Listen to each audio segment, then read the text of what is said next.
One, and we're live. What's up, people on YouTube? Belton here. I am going to be covering the changes to crafting and trading in the upcoming patch 0.3, the third edict.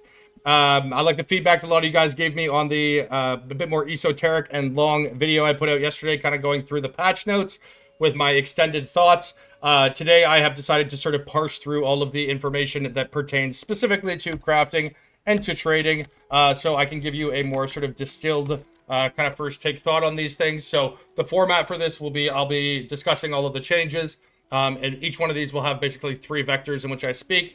The first being, what is the change? The second is, are the implications? And the third thing I'll talk about is what I think about it. Is it good? Is it bad? Possible amendments, etc.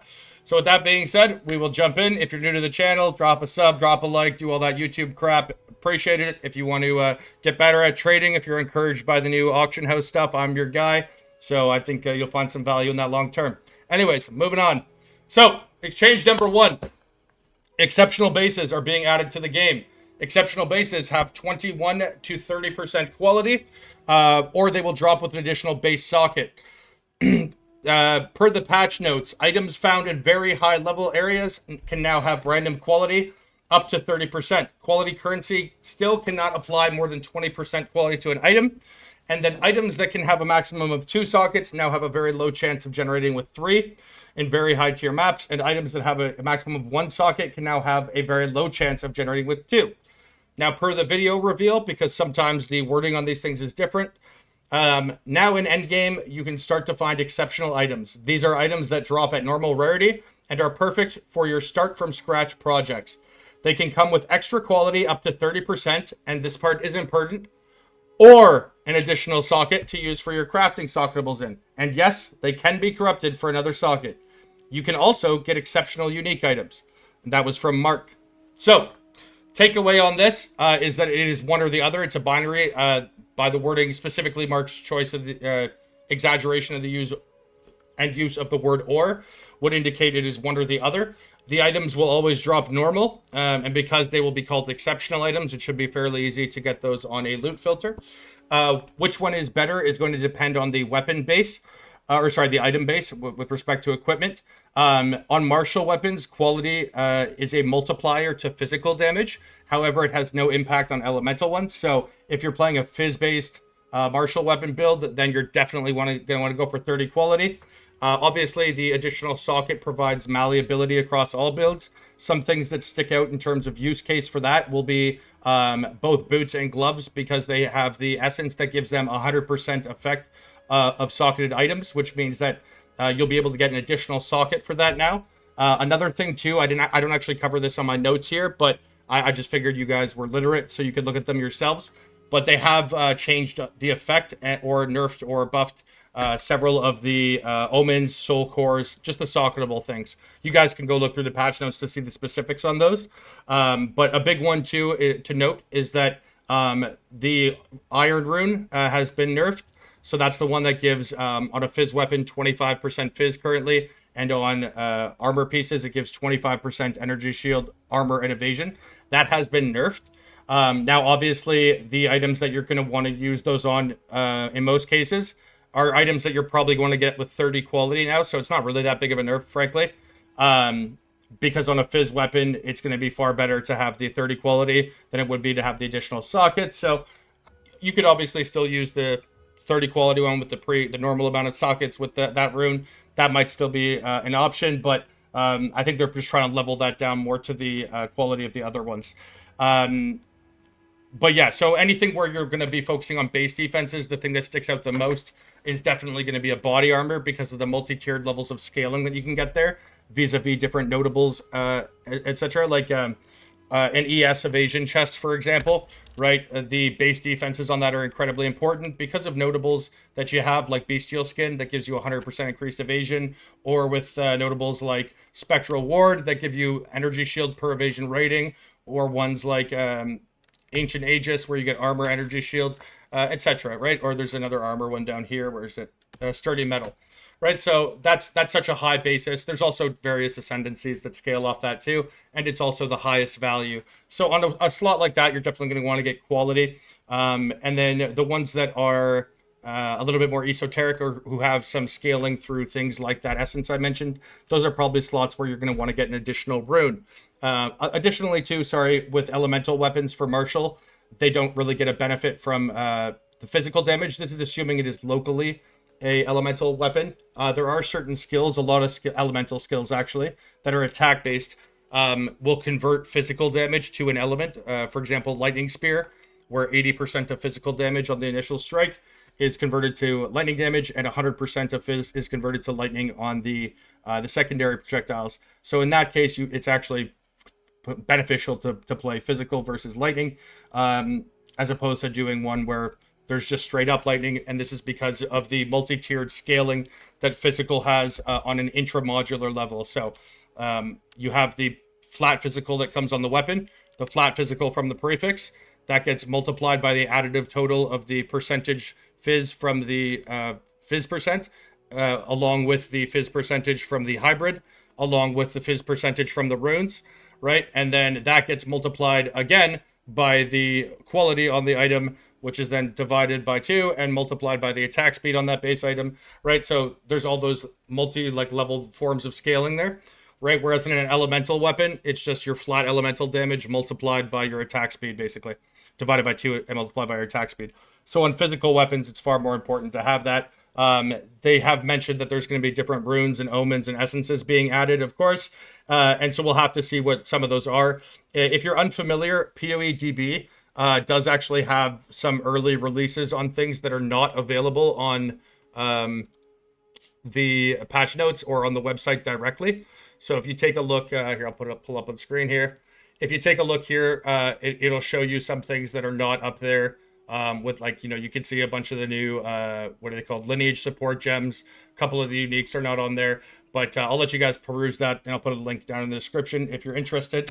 But you can take a look there. That being said, a bunch of the stuff that has been announced is just, we're adding X amount of new things. Some of them have been teased. So as an overall kind of amendment to this video, in case you're watching this in the future, a lot of what I'm saying here is subject to change on the basis of what is added that has not been shown yet. All of the information is current as of 10:02 p.m. on August 22nd of 2025. However, of course, if they reveal the addition of new omens or crafting bases or essences or whatever, then anything that I'm saying here is subject to change. But all of this is current as of right now. All right, so that is with respect to the exceptional bases. That's a huge change there, and it gives a nice incentive to run higher tier maps, and that should afford quite a good, a high level of value to people that are wanting to sell them as opposed to crafting upon them. And for crafting, it's obviously a nice way to be able to scale stuff up further. All right, the next addition, the new Veiled mods from PoE 1 are being added to the game vis-a-vis the League mechanic. They are called Desecrated modifiers. For all intents and purposes, these are literally the exact same thing as Veiled modifiers from the Betrayal League or from June in PoE 1, with the notable exception that there is no crafting bench, so you don't have a secondary version of it that you can do in just a lesser way through a craft. And obviously, it doesn't reveal crafting mods by unveiling them. But what you're going to do is choose one of 3 revealed options. It also includes exclusive modifiers that are not available elsewhere. And it has an accompanying omen that is being added to the game that allows you to do a second reveal. The Veiled Chaos and Exalt, or the Tier 4 Ashling from PoE 1, are being replaced with preserved or nod items. June's Unveil functionality is being replaced by the Well of Souls. And the application of hieroglyphic-like text for the Unveiled mod is the exact same. And when you unveil it, or when you attend the Well of Souls, the presentation of 3 options are similarly the same as they are in PoE 1. The addition of the Omen, allowing for the 3 Desecrated mods to be re-rolled to another fresh set of 3 options, is something that is new to the game in terms of building upon what exists in PoE 1. And lastly, the one difference that is completely unique is that you can also have you can also have the Omen and these preserved or nod items being applied to Waystones. So in PoE 1, it was never possible to do Veiled mods in any kind of way to maps. In PoE 2, it will be. That's going to grant further levels of rewards or whatnot, but I'll let somebody who's more of a expert or more focused on the mapping side of things, give you guys a breakdown on the implications of that. It's very likely that there's going to need to be a lot of kind of first-hand testing specifically done on those with respect to the impact on map devices. I just realized I'm cutting off my chat there. Sorry, boys. I'll let you... Sorry, YouTube. You guys can say hi to YouTube. YouTube, boys. I'm streaming this video live as I always do, so the comments and stuff there, I take no responsibility for them, but they will be they're watching this live as I record it. All right, so that's desecrated modifiers. Now another one that they're changing with respect to crafting is the essence rework. So deterministic outcome that can change a magic item into a rare item with a guaranteed modifier. In fact, maybe I'll give you guys a visual aid while I talk through these, so it's a little less abstract perhaps. Let me find a PoEDB here, pop, and I will put on display capture, transform, fit to screen. There we go. Alrighty. So we take a look up here. You can see, where's my script? Oh, yeah. I was meant to be more organized in this video. God damn it. Sorry, guys. Alrighty. Yeah, the essence rework is a deterministic outcome that changes a magic item into a rare item with a guaranteed modifier. The new perfect essences, which we can hover over right here. New perfect essences operationally function similar to chaos orbs, but provide a unique and exclusive modifier. No indication on whether or not essence modifiers will have a limitation to them. The corrupted essences likewise are being changed to function like a chaos orb. And an essence of hysteria is being changed to apply a unique outcome based on the equipment slot in which it is added. So there's also 7 new essences being added that they have not teased yet. So the current essence of hysteria is this one right here. I bought a bunch of them on the announcement, which upgrades a normal or a magic item to give rarity modifiers. So this is going to be changed to work a lot like it appears like this new Abyssal Eye does, where depending on what slot you do, it'll provide a differentiating benefit on the basis of that. So there's not really any way to speak to what that will be speculatively, but I suspect it'll probably be something pretty good. Yeah, with respect to what I was saying with the determinism that is coming in with the lower levels of the essences, if you take a look at these ones here, you'll see that it gives a fixed outcome now. So that's obviously a really big change. And I think overall this is highly beneficial. This should really help kind of stop the gap or fill the gap at early to mid-stage crafting, and in particular while leveling. Being able to have an exact outcome with a relatively cheap crafting currency that can fulfill whatever you need, I think is overwhelmingly positive. I have no criticisms there or critiques. My only concern with the perfect essences is going to be how, not really what they do in of themselves, but how they interact with pre-existing or soon-to-be existing crafting currencies. The functionality of perfect essence being that you right-click it, hover it, and left-click it, by all indications should work with the Hinekora's lock. If that is the case, the fact that it operates like it has a remove and add function could be potentially disastrous with respect to the determinism element of crafting and being able to tailor things exactly as you want very easily and very quickly. And when I say disastrous, I mean essentially the people who would aggregate locks the quickest and the earliest would essentially have the capacity to control the economy. Hopefully they have considered that. Another thing that could potentially be bad with this as well, not to focus only on the negatives because there are a lot of positives, would be if these have a proxy or an approximation for actual pre-existing modifiers. So in PoE 1, you have like the deafening essence of contempt, right, which is just flat physical damage to a weapon, right? And that is just an exact 1-to-1 of a pre-existing mod being flat fizz. Now in PoE 1, and sorry for people in PoE 2 because this is going to sound a little weird, but in PoE 1, the essences that have actual exact tiers, you have tier 1.5 essences, and you also have T0 essences. So sometimes the highest level of an essence is slightly worse than the possible tier 1 that can naturally be rolled. And in some cases, that's what you call tier 1.5 because it's like slightly lower than what's possible naturally. And then you have ones that are T0 which means it's slightly better than what's available naturally. So Deafening Essence of Spite, rather than having the natural limitation of 55 intelligence, it can go to 58 intelligence. Right, so I do hope that they've considered that with the inception of these perfect essences, because the fact that it's allowed to remove a random mod and then add a random mod, if you are, and additionally, if you're able to use it with a lock, let's say that I'm crafting a physical spear, all right, and I want to make 3 physical tier 1 modifiers and the prefixes, because I've got a 30 quality one, let's say. Let's say I've got tier 1 physical percent, merciless. I've got tier 1 flaring, flat physical flaring, and I want to get tier 1 hybrid fizz, which is called dictators. Let's say I end up hitting tier 1 elemental damage with attacks instead of the tier 1 hybrid that I was looking for. Now, normally, if you were just used a whittling, you can already target the whittling towards the prefixes using a sinestral erasure, right? But with this essence, in particular, if you can find essences that have exact proxies or approximations to pre-existing mods, not only could you just use a lock to then hover over the item to remove the mod that you don't want, but if you could also guarantee removing that mod and guarantee the outcome of the new added mod, you'd be effectively doing what would normally take literally thousands and thousands of divines with the use of essences, or sorry, with the use of omens. And so that's a concern on my part. Also, obviously, there's the potential for extreme levels of power creep, where you might have, like in this situation here, a 2-handed weapon giving 33% of damage as extra fire damage. That's actually a really good mod because it's not just physical damage as extra.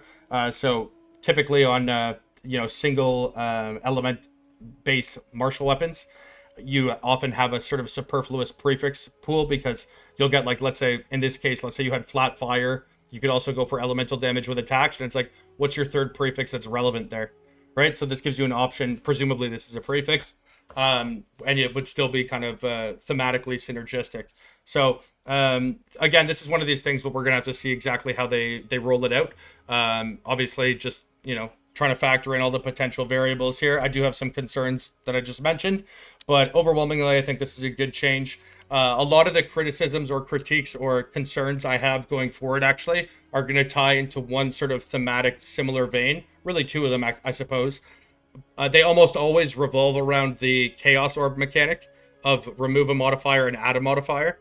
And they almost always involve not the power of the currency itself or the crafting change itself, but rather how that will interact with pre-existing omens, locks, and potentially mirrors. Yeah, I'm just going to espouse those concerns. But again, I do overwhelmingly think these changes are positive, and I think a lot more people are going to engage with crafting as a result of these, which is obviously good for me. But I just want to make sure that it doesn't get too out of hand right away. If anyone at GGG sees this, and maybe there's some oversights, or maybe my concerns are unmerited, it's just, I think it's worthwhile to espouse them anyways. So yeah, that's what's going on with changes to the essences. Now the next change is that of Hinekora's locks being re-added, and if I gotta be honest, I am not happy about this at all. In my opinion, Hinekora's locks singularly are responsible for ruining crafting in PoE 1, because it essentially moved all elements of crafting into a singular. What the hell? That is not correct. What the hell is Hinekora's lock? Why is that showing the Abyssal Echoes Omen? That's so strange. Sorry, guys. That's a weird... Let me find the Hinekora's lock here. What the heck? I don't know why it's calling it an Omen of Abyssal Echoes. The wording on this is incorrect, but the flavor text is correct. This is wrong. Ignore that. But anyways... A Hinekora's lock allows an item to foresee the result of the next currency item used on it. Modifying the item in any way removes the ability to foresee it. So, I know that's probably a little bit vague, the wording wise, but essentially how it works is, and the functionality of it is kind of interesting. In fact, let me just read my script here. Applying a lock to an item grants it the ability to foresee the outcome of currency items were they to be applied to the locked item. Hovering over with multiple currencies can be done with one single lock. Crafting currencies that have their own UI do not work. Recombinators, for example, right? If you come here, the recombinator has its own user interface, and so that does not work with it. In Path of Exile 1, there were many individual crafting UIs, the Harvest Bench, Beast Crafting, the Crafting Bench, Recombinators, Delve, etc. Delve is because fossils are the actual crafting currency, but they go into the Resonator. The Resonator is not a currency item, so it's its own UI. It's, arguably, but that's why it doesn't work. That did not function with locks. Path of Exile 2, conversely, almost all currencies would meet the functional requirement for how locks have historically functioned. And again, this is sort of a silly sort of esoteric functional thing here, but this is actually how they work. If it requires you to right click, and when you do right click on it, it then creates a little version of it that hovers like this and follows the currency. And then you left click that currency that is hovering onto an item. If that is how that currency item or crafting material works, then a Hinekora's lock will tell you its outcome.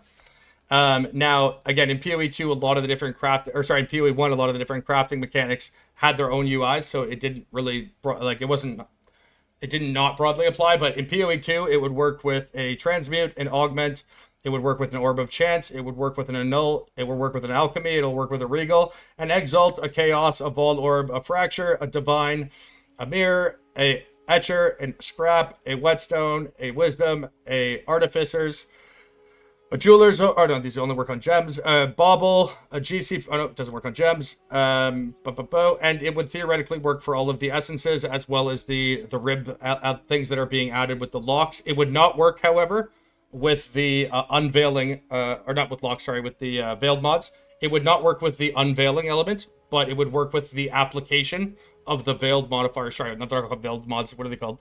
Desecrated mods. Right, because the desecrated mods are being added by a currency item, which is called like the rib and the what are they called again?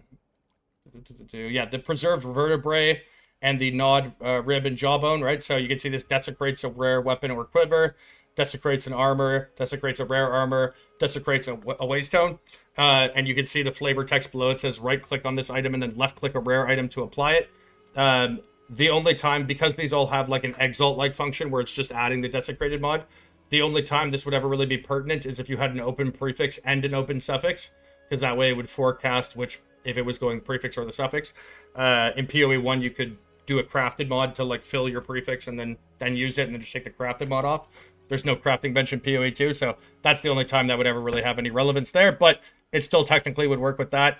And then theoretically, it should also work with the new essences just by how it definitionally worked. In PoE 1, essences, they worked like the Chaos Orbs do in PoE 1, where it would re-roll the item entirely with one guaranteed modifier. And it also did not work with meta mods. Like if you had prefixes can't be changed, suffixes can't be changed, whatever, can't roll attack mods, caster mods, then essences wouldn't work. And so late stage crafts that would ever be using a Hinekora's lock could never use essences because of that. But in PoE 2, because the essence is working like a PoE 2 Chaos Orb, it should theoretically be able to do so. My concerns I've expressed already with how that would go. And then also Omens, because the Omens are not a crafting currency themselves, but they affect the outcome of a crafting currency, the Hinekora's locks will 100% be able to work with Omens and crafting currencies. And with what I mentioned, with a concern being not necessarily the item itself, but how it layers in with the effect of other things, right? Like a Chaos Orb by itself is not really a problem, right? But a Chaos Orb that targets only the prefixes, a Chaos Orb that targets the lowest item level modifier, right? That, with a Sinestral Erasure also can be applied, right? So you can take the Chaos Orb, then you can right-click the Whittling. Let's just say this is a Sinestral Erasure. You can right-click the Sinestral Erasure, right? Then you can apply the Hinekora's lock. Then you can get like a perfect Chaos Orb, which then eliminates the potential for the 85% of the modifiers. And then you can hover over with it. And then, oh, that doesn't work? Okay, well, I just unclick these two. Then I pick up 5 more Omens for each individual currency type to target it even more. And then I hover with each one of those, because a lock allows you to hover with every single one of those currencies. And it's like all of a sudden, instead of just having, instead of just being like in the video, they showcase it as being, you can take an exalt, hover it, and see if that exalt's worth using.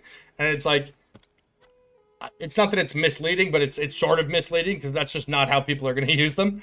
And I do have concerns about the multiple layered ways in which they can theoretically be done with cascading levels of determinism, as well as the fact that you are not locked into using this. The biggest concern, and this will be the next item I'm talking about, but for those of you that that know it, I'm sure most of you already know what it is, but the Omen of Sanctification.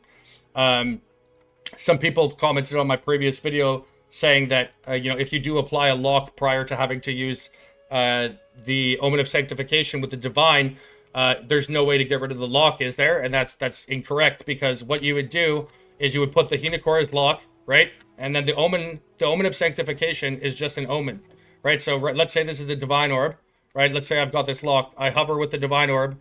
I can see that the multiplier doesn't give me a positive outcome. All I have to do is unclick the Omen, divine it normally, then the lock will get removed because of the divine, and then I just do it, apply another lock, and I do it again. That's all you have to do, right? It's because it's an Omen. And because the sanctification works similar to how the current Vol Orb does on unique items, it already divines the item before doing the multiplier anyways. And so as long as you have the correct tiers, the divine roll on it is irrelevant. It's not a situation where I saw people kind of...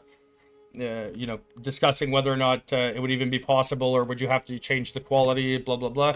Not the case. You can just do it the way I just mentioned. Anyways, even when I have a script, I can't stay on topic, can I? All right, so which is the right click? Yeah. So the basic litmus test on how it would work is the functionality of right click, hovering the cursor, and then carrying that over and left clicking on the receiving item. Furthermore, essences, blah, blah, blah. I'll just read this. Some of this might be me restating the same thing, but just so I can stay on track. In PoE 2, essences, in particular perfect essences, have a fixed outcome and remove add function. This could be very bad if functional with locks. For example, if I had a brick tier 1 fizz, tier 1 hybrid, tier 1 EDWA bow, where I wanted to get T1 flat fizz instead of EDWA, rather than having a 50-50 with a whittling and hoping it rerolled the EDWA over hybrid, I could simply lock an essence hover and both remove the EDWA and replace it with a guaranteed mod. This hypothetical issue would greatly be compounded if high-level essences have T0s above regular mods, or if they are one-to-one proxies for pre-existing mod tiers. Locks can be removed by using any currency item on the locked item, and locks can be reapplied infinitely. Each new lock that is applied to an item will foresee a different outcome than the previous one, and it will still provide a different outcome for every single currency item that is applicable and can be applied. So we already kind of went over that in a more, sort of sidetracked way. The next topic in the next edition, and this is one of the really big ones that, in my opinion, is by far the most, interesting and encouraging.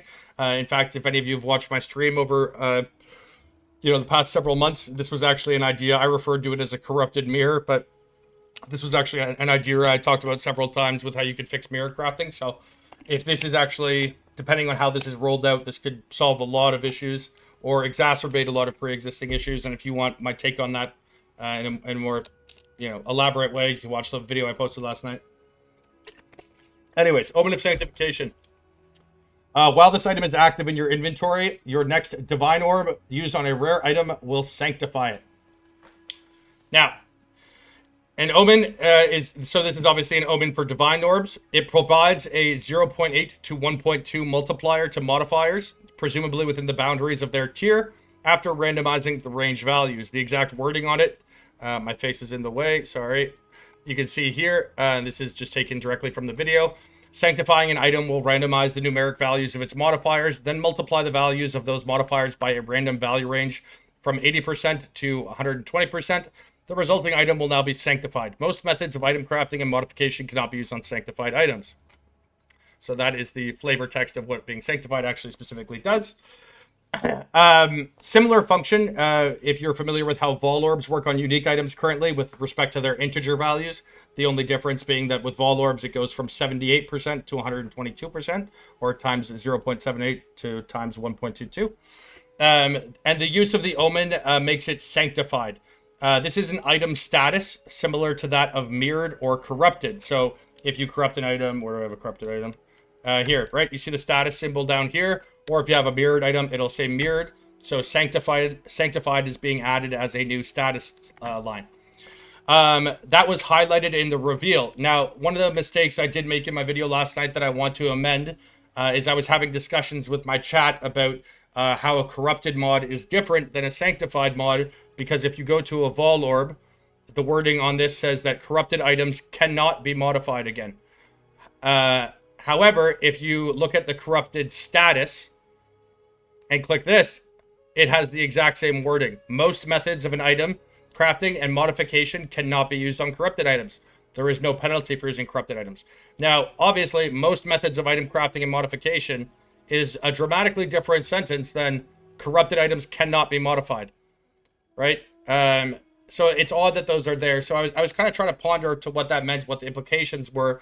And my concern last night when I was discussing sanctified orbs was that if I were to guess what when you say most currency items, if I were to guess which ones could be used, what the exceptions were, that there were the holdovers, I would assume that they were Vol Orbs or mirrors, right? Those were the only two ones logically that would make sense to me to kind of make as a carve out for, because of how much variance there already is in the Omen of Sanctification. And so my concerns, again, you can watch the previous video for. And a lot of people commented, and I did actually realize this at the time, that these statuses between the two should be the same and therefore should guarantee that they can't be adjusted. Now, I'm going to get to this in a second, but I do have a reason for why I expressed that, and let me read through the explanation of the item first, but we will get to that. Upon reviewing reveal stream footage and interviews, it does appear that these will not be able to be crafted upon, despite the flavor text of Sanctified that was highlighted in the reveal that I just showed you guys, as this is the same wording verbatim of the corrupted status, again, that I just showed you guys. Although it is not the same as what is indicated in the flavor text of a Vol Orb, again, as I already indicated. If anyone at GGG is watching this, I highly, highly, highly recommend rewording both corrupted and sanctified status explanations from most methods of item crafting and modification cannot be used on corrupted or sanctified items to the far more clearly stated status on a Vol Orb that says corrupted or sanctified items cannot be modified again. While I suspect that the reason this exists is that it's a former carve-out for socketable items being swapped in and out, this fails to meet the definition of item crafting and or modification, not only from an eye test, but further as a holdover from sockets in PoE 1, where gems were always capable of being added and removed regardless of item status.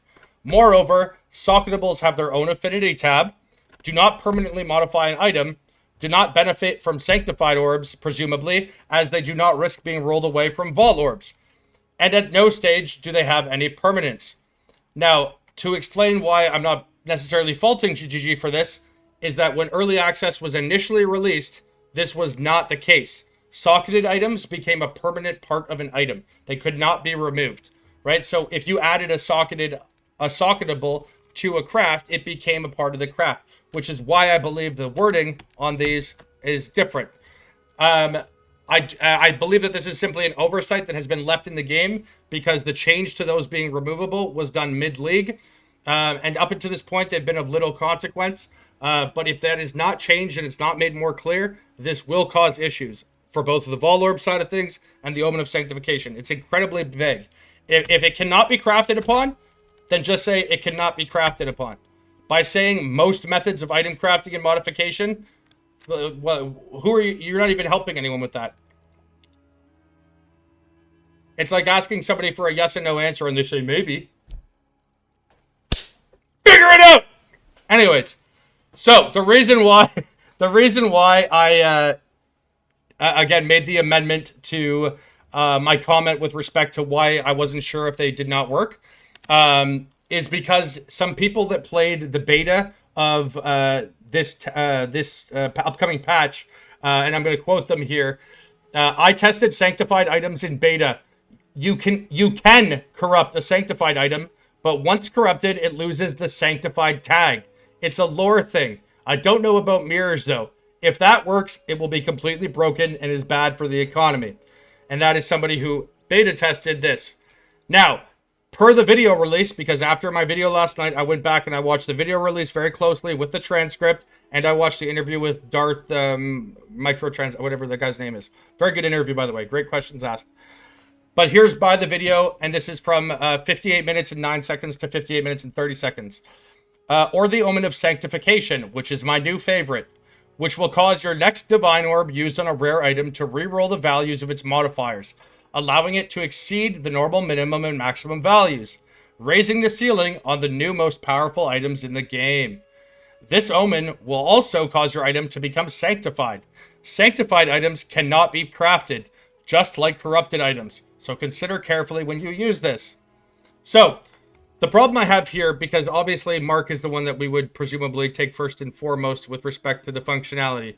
And so I do believe, and I pray, for the reasons I laid in the previous video, that what Mark said there is verbatim the case. Because his word choice is, sanctified items cannot be crafted, right?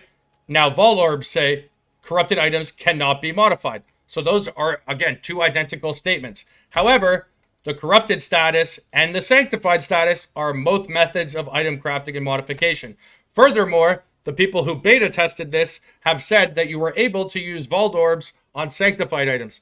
So this is why I left that carve out there, because I'm not sure. This is at best ambiguous, at worst an oversight, but please make it clear because it's incredibly confusing, and the implications for it from both a planning perspective and the downstream sort of macroeconomic impacts are enormous, perhaps more so than anything else. I don't think that's too big of a fix. If anyone in GGG sees this, please clarify, or at the very least, please, for launch, make sure that the flavor text is direct about it.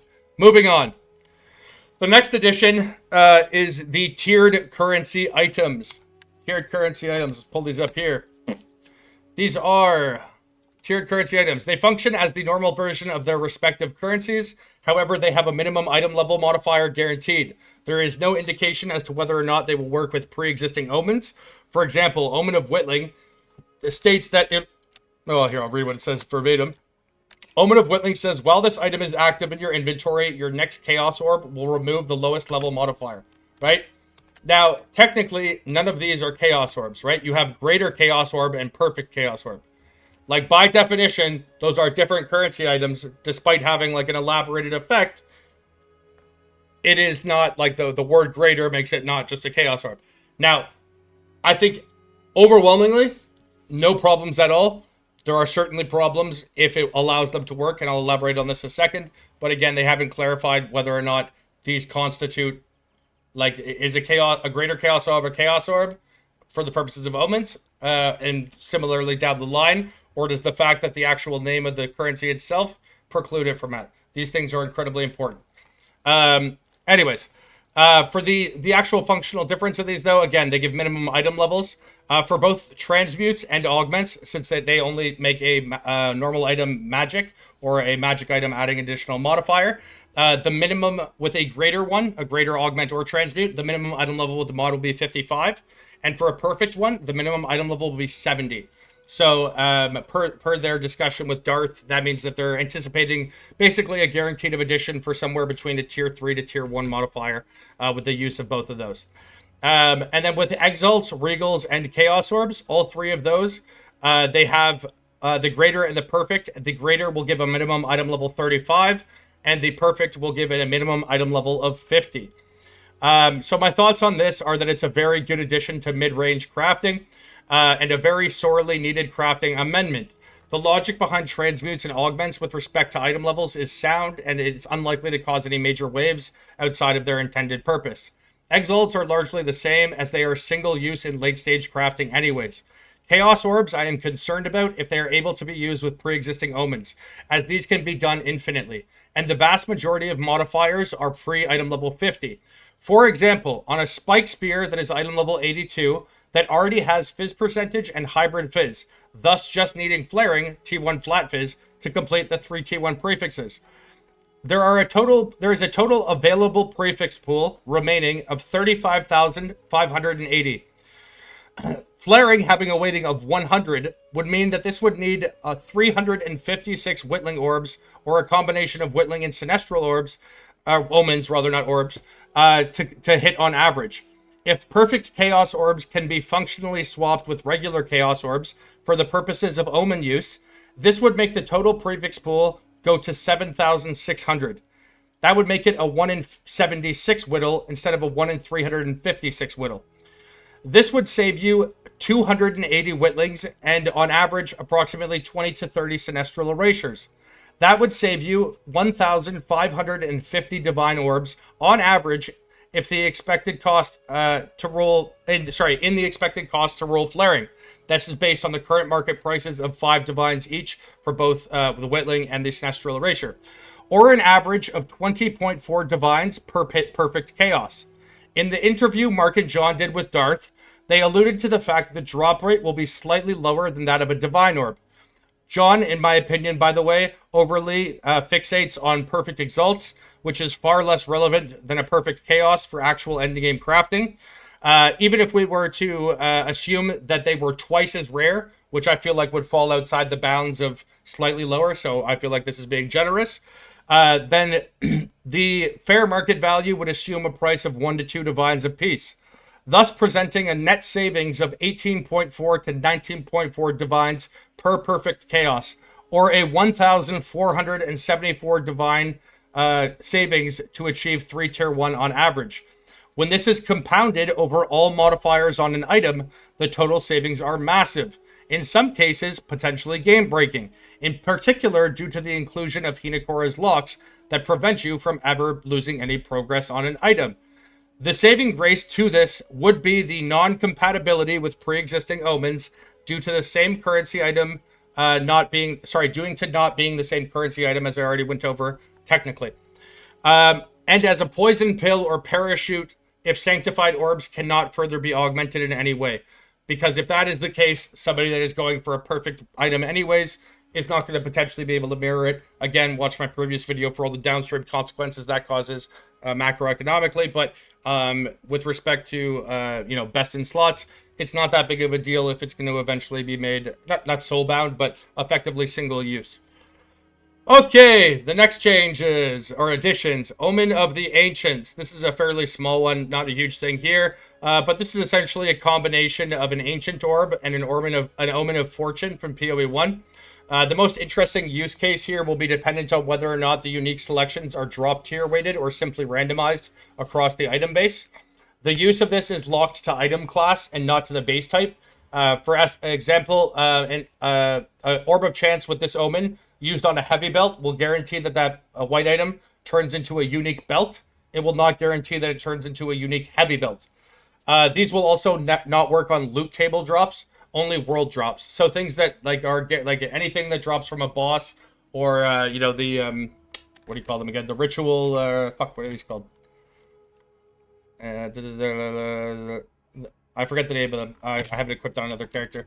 The charms that drop from the wisp guys. Rite of passage, right? So because it has to drop off a certain mod. Things like Temporalis, where they drop off of a boss or whatever. You can never ever use chance orbs for those. Only things that can be dropped at any place around, like globally, can never be chance. So do keep that in mind if you're unfamiliar with the mechanic. That's nothing new with respect to the functionality, but just in case you're unfamiliar, because using chance orbs right now outside, because they made the drop rate on uniques laughably common. The most expensive unique in PoE 2 right now, I think, is 20 divines without a corruption. The rite of passages used to be the best ones were 2 mirrors, and after they're buffed to the drop rates, the single most expensive uniques in the game, the worst rolls are 5 divs, the best rolls are 20. It's I don't think, there's got to be a balance found there. Definitely. But rare items should always be the best items anyways, because it encourages crafting and engaging with the game. But I do think that the uniques are far too common currently. All right. Anyways, the next thing that is being added, Abyssal Eye. Abyssal Eye is a new socketable item. Abyssal Eyes are a class of new socketable items that are being added, and they are limited to 1 across your entire character. These have variable functions based on what equipment slot they are placed in. They will likely synergize well with the socketed items, have 100% increased effect essence that can be put onto boots and gloves. As well, there is a new unique belt that they are completely synergistic with as well. And this is what the Abyssal Echoes, the Ulamon's Gaze. So you can see here, Ulamon's Gaze is limited to 1 Abyssal Eye. If you put this into your gloves, crit hit chance is lucky against parried enemies. If you put it in a body armor piece, prevent 3% of damage from deflected hits. Or if you put it into a helmet, 1% of accuracy rating per 1 evasion on the equipped helmet. Naturally, if you did have something like 100% increased effective socketed items, you would want to make sure that it had an integer value that could scale off of it. So like the gloves here, for example, that has no integer value, so having 100% increased effective socketed items would do nothing to that. This is the only one that they have highlighted so far, so as I mentioned, they're going to be adding a few of them, so we'll see what the other ones are as well, but I think that's great. It increases diversity, synergizes well with pre-existing things. Not a single complaint there. Good addition. Omens. So they are adding 15 new omens. Only a handful of these are currently public. The implications of these are obviously going to be incredibly far-reaching and could and will likely make some or much of the information shared throughout this either non-applicable or incomplete. Naturally, I'm acting upon what is available, and so do keep this in mind if you are watching this at some date in the future. If you're watching this with the, prior to the release of 0.3, then we're all playing on the same page anyways, so nothing there. They've also decided to remove a few omens. The ones that they're removing are not incredibly impactful. The most impactful one that they're removing is the Omen of Greater Annulment, which is why I bought 200 of them. The Omen of Greater Annulment allows an annulment orb to remove 2 of them. You can also synergize that with a dextral or sinestral annulment. So what this actually does, this effectively doubles the intrinsic value of a dextral annulment or a sinestral annulment. Because when using this, right, the consideration that you always had, they said that they were removing the lesser used ones. And I feel like that, not to call them liars, but I think you lying. I don't think Greater Annulment was one of the lesser used ones. But anyways, if you use that with a sinestral annulment or a dextral annulment, you could remove 2 prefixes or remove 2 suffixes. And the reason why that was a really good omen to have was because instead of just putting on, like, let's say I get 3 T1 prefixes, or let's see if I have an item somewhere that's kind of semi-crafted. Okay, here. So this sea glass spear, right? It's got fizz, fizz, and fizz, but it has no suffixes on it. So what I would do is I would do exalt, exalt, potentially even a third exalt, and if I didn't get one of the tier 1 suffixes I wanted, right, I could use the greater annulment combined with the dextral annulment to remove 2 of them. Otherwise, I would just use a whittling. There's not really an incentive to use a greater annulment orb anymore, rather than just either a dextral erasure or sinestral erasure or a whittling, depending on which one's the cheapest, because they have no added benefit, right? Like removing the mod versus re-rolling the mod. I think that's a strange change, and I can only surmise that it has to do with some of the other omens that are being either added or something that is not yet released, because it doesn't really make sense. It kind of takes away the incentive to use those from a crafting perspective.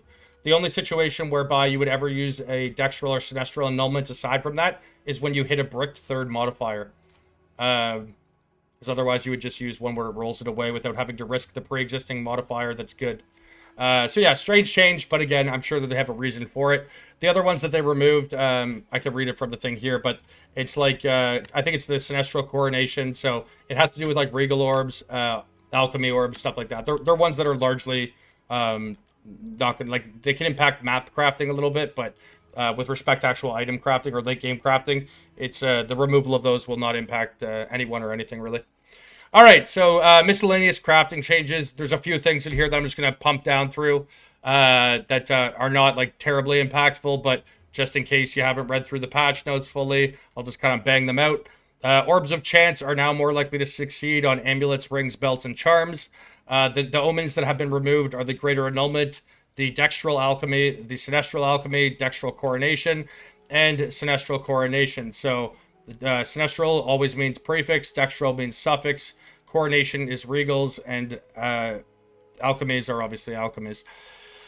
This is actually a pretty big change. Martial modifiers on martial weapons can now only roll up to 25% crit bonus, which would previously used to be able to go up to 39%. Existing items will be made legacy though. As you can see here, I luckily I used like 3 omens on this today, and I hit triple tier 1 suffixes, but you can see this crit bonus can go to 39.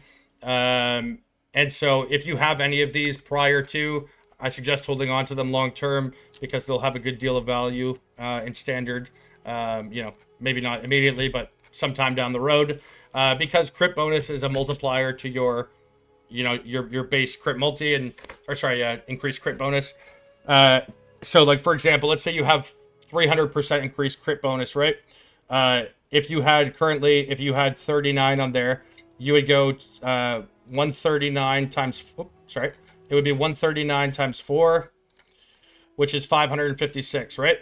Now changing that to 25 is 500. So that simple nerf has just lost you 50 or 56 total actual crit bonus. They also have nerfed the again, I'm not going to go through all of the specific runes and stuff, but the soul core that gave crit bonus that was 12% has also been reduced to 5. So sources, and as well as the enchant that you can corrupt as well has been reduced furthermore. So they're definitely trying to scale back crit scaling, it appears. So do be conscientious of that if you have any consideration for collectibles, or if you ever want to be able to buy like alt arts or something on standard. Maybe you want to hold on to those if you have them already. And yeah, the corrupted implicit on martial weapons is now also going to be 5 to 10 instead of 10 to 15. I think I have one here that has the corrupted implicit on it. Oh, yeah, here we go. This corrupted bonus enchant, this could go from 10 to 15 currently. Now it can only go from 5 to 10. And the implicit modifiers for construct hammers, structured hammers, and fortified hammers are being changed from days buildup equals 100% of damage dealt to 40% chance to days on hit. The reduced number of block modifiers on shield from 7 to 3. The highest tier modifier on block is now 30% on shields. I actually felt kind of lucky by this because I feel like I crafted one of the only actual mirror shields this league. You can see here I've got +2 to max res, +3 to max fire, increased fire res, and then we've got that 80% block chance there. That is being nerfed all the way down to 30% as a modifier. On top of that, the max block chance for players is now 50% instead of 75%. And on top of that, they're getting rid of glancing blows. So lots of changes to block. These changes, however, do not affect existing items. So some of the other items that they're nerfing too, the enchant for block is also being halved. Like Codicai is also having its local block chance reduced. And so you can see I just got a couple of these ones here. But again, you could look through the patch notes for the specifics on that. I'll try to stick more to the crafting stuff. But block is definitely getting a big, the functionality of block is also being changed. I should amend this by saying that. And there's various positives to it. But again, this is a video about crafting, so I'll try not to get off topic too much. Yeah, so the corrupted implicit on shields can now only go to 15%. They've added a couple new suffix modifiers to body armors. This is actually going to be incredibly impactful. We'll have to do the math on POB and stuff with the full rollout to see how these things work. But there's now a new suffix on body armors. For strength armor, you can get 33% of armor applies to elemental damage. On dex armors, you can get 33%. Oh, sorry, I misread this. I apologize. Timeout. Let me restart. I'll just read it how it's written. Added a new suffix modifier that can roll on strength armors from level 33 that grants a percentage of your armor applies to elemental damage. It's not fixed at 33%. Level 33 will be the item level in which it can start being rolled. I apologize. I misspoke. For the dexterity armors, again, starting level 33, it'll give a percentage of your evasion as deflection rating. And for body armors, it will be a faster chance to energy shield recharge, again, starting from item level 33. Existing mods on energy shield recharge rate that roll on foci now also roll on int helmets, gloves, and boots. And the lowest tier modifiers for item level on two-handed weapons are like skill gem level. Used to be roll from 1 to 2. Now it's just 2 is the minimum. And damage granted is extra elemental damage, increased mana regen rate, increased critical hit chance for spells, and increased spell crit bonus on stabs. Now have higher values corresponding to that on wands and foci, similar to how the spell damage and stuff does. Existing items can be updated with a divine orb. That is just to encourage some more balance between the base types there, as opposed to everyone just running wands. And the increased critical hit chance for spell modifiers on wands and foci now span from 27 to 73%, as opposed to 10 to 109. Existing items can be updated using a divine orb. So that's a little bit of a nerf to spell crit there. I know that was a very popular mod, but again, I know most of you probably don't care too much about standard, and obviously you just deal with the cards you're dealt with in New League. But those are all of the changes as they're written to crafting with this league. Again, I think these are overwhelmingly positive. The concerns that I do have largely lie in the sort of interdependent functionality between pre-existing items and omens. And I don't mean to be alarmist about it. I'm sure these guys have considered this stuff, but I do think it's incumbent upon me to express these concerns, just in case there were some oversight somewhere, or to, you know, create a dialogue about it. Because when, like, just historically speaking, I don't think there's malice of forethought put into them, but I don't think I've ever been involved in a league where there hasn't been a subsequent change, or the player base has found something that they didn't think of, and, you know, they try to fix it. And I know that one of the biggest things that causes player retention drop off is when they nerf something mid-league, right? To buff something is okay if it's under-tuned, but when things are over-tuned to the point that they feel compelled to have to take that power away from players, that really, really, really pisses people off. And I just want to be thorough with respect to my concerns about some of these things, in case maybe there was just an oversight somewhere, and it's probably a fairly simple fix. But also, too, you know, they tend to respond to things that, you know, get the loudest. You know, unfortunately, I think this is maybe not necessarily always the best thing, but whoever's got the loudest soap, or the biggest soapbox to stand on, tends to get the most attention.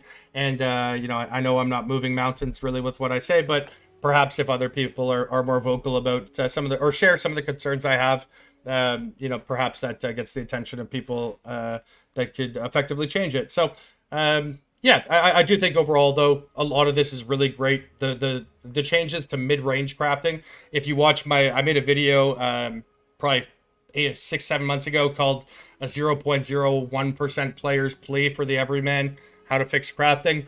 And my biggest primary concern throughout that was that there is effectively an exact binary that exists in the game where you're either crafting with a currency that costs like an equivalent of an exalt, and then the only way that the next jump to crafting is that you're using an individual omen that costs like 5 to 10 divs each, and then you need 50 of them on average to change a single modifier one time. And so it's like you're either crafting something where it costs like under like 50 exalts, or the next thing that you can jump up to is to crafting with something that's going to cost hundreds of divines. There was nothing really padding the middle there. And so effectively just using the trade site became the only mechanism in which you could gear if you wanted to engage with this at all. And naturally, as somebody that advocates for the well-being of crafting and trading, and that's obviously my primary focus, I don't think that's good for anybody. Despite the higher levels of patronage and sales I may have got from it.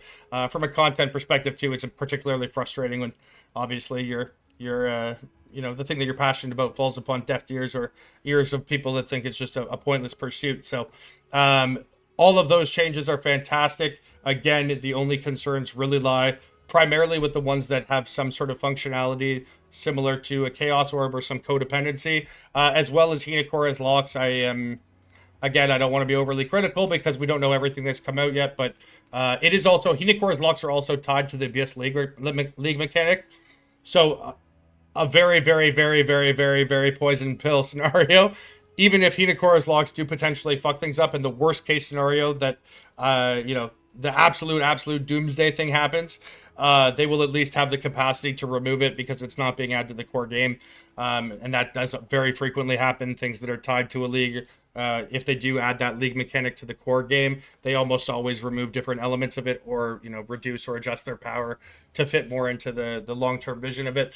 So it's, you know, even if you're similar to myself where you feel like the locks are maybe a questionable addition, I wouldn't be too alarmed, because again, it's in the very worst case scenario, it's something we'll have to not put up with, but deal with for a few months, and it can be adjusted. This is, after all, still the early access. I think above all, it should be encouraging people to explore different systems, have fun, grow the core audience, and instill a level of goodwill and faith in the community. That, as they said, that they're directionally heading in the right way. And I think that they absolutely are. I think this is probably one of the most meaningful and best patches that they've ever announced. Really, it's almost like an entire new game. I'm so excited. There's so much stuff for me to engage with, and it'll be very nice, I think, for me on a more personal and selfish level, to have the things that I make content about, you know, maybe lend with, instead of the most common comment being on every video and short hour release being like, LOL, PoE2, fuck you, loser.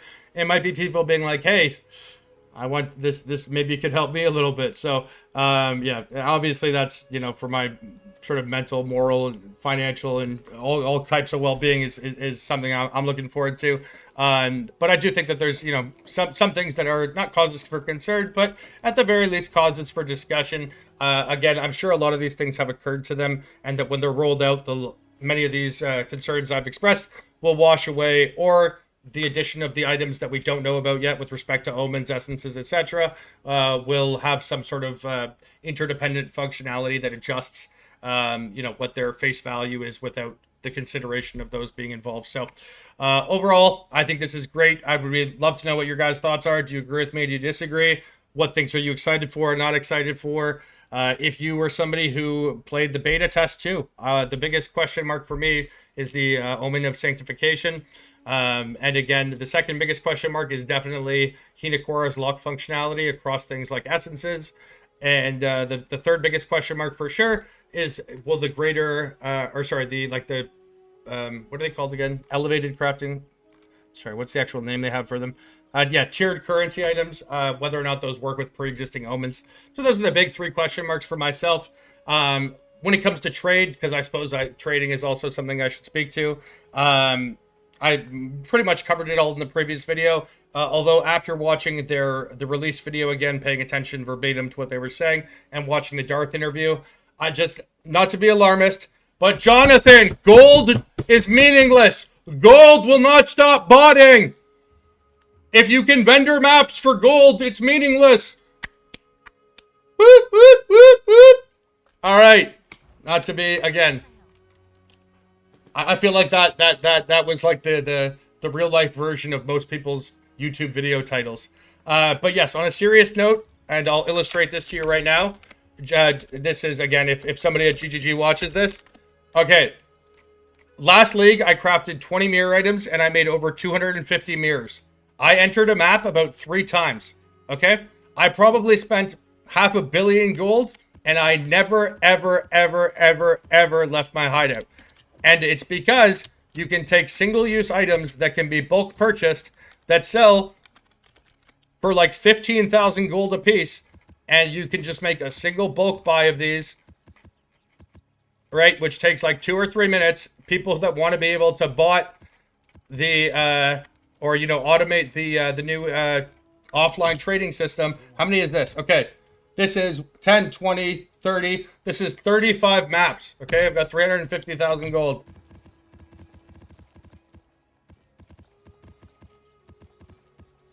I just got 450,000 gold with 50% of an inventory, 55%, right? It's like the gold cost is not a barrier to being able to stop that. My solution, do not allow single, like things like maps, like anything that can be bulk bought, remove the gold cost. Like they can't be vendored for gold. Period. Right? Like being able to sell items for gold is fine because you have a finite amount of space, right? You can't bulk buy like rare item throwaways that you get in a map. Second possible solution, just create a new currency called a crafting or trading token. And it cannot come from anywhere but mob kills. Period. Right? Just make it like a token. You never need like more than like, how you're capped at 10 things here. Then make it so that, you can only have 10 trade tokens at a time or something. Right? And every transaction, both buying and being sold, immediately consumes the trade token. That way you have to constantly refill them. Problem solved, right? It's like you could trade as much as you want, list as many items as you want, right? But you can only ever have 10 max at a time, okay? And then you have to go back into a map to get 10 more. That'll prevent bots from like front loading a billion of them, like you can very easily do currently with maps, right? If I were someone wanting to bot, all I would do is just have like, again, the people that are doing this are very likely the RMT companies, get their teams of people who sit there all day doing the things that they do to go pick up 10,000 maps. I sit there and I just go, vrrt, vrrt, vrrt, and now I've got enough gold for the next 2 weeks. That's not a preventative barrier. There should be something that it meaningfully stops people from doing that. Otherwise, it will happen. I don't know what the obsession is with gold, as if that's a barrier for anybody. Again, I don't want to be overly critical, but Jonathan, it's not. If you want, I've got thousands of hours of footage of me to demonstrate how. So either change how gold functions to be similar to PoE 1, right? In PoE 1, you can't vendor stuff for gold because vendoring things gives you back crafting materials, right? So you actually have to go and get gold. Not to mention also that you have Castaway map, right? Even if you aren't able to do this, you can just go to Castaway and you can get 2 million plus gold in 30 seconds. So even if you can't just vendor maps, which again, vendoring maps, they're like 15,000 gold a map, right? It's like 800, 900,000 for a single inventory. Not to mention, people often will sell the maps that are like quote unquote bricked for them, right? So it's like half the time when you're buying maps, they're already corrupted and 6 modded anyways. So yeah, major oversight. But here you can see I've got how many castaways? I've got 5 castaways here, 6 castaways. So in about 15 minutes, I could get 12 million gold from that, right? So putting like a 2,000 gold cost and thinking that's going to be a barrier to preventing people from doing that automated stuff, I think is, I don't think it's naive because I think you probably know that, but I do find it kind of patronizing at times when you act like that's a major barrier. Well, I'm not saying, sorry, this isn't like a personal essay, but I don't know if they're like sticking their head in the sand on that or if they legitimately think it, but it is certainly not the preventative measure that they think it is. The simple solution to this, again, is just take anything that is like a single use, like something that takes up a 1x1, and reduce, make like pretty much anything that's buyable from either the bulk buyer, like the bulk trade thing on the actual trade site, or from Alva. Make that not have a gold cost if you vendor it, or, and I mean, Castaway really is a carve out to this. I really just think you should add a separate currency called the trade token.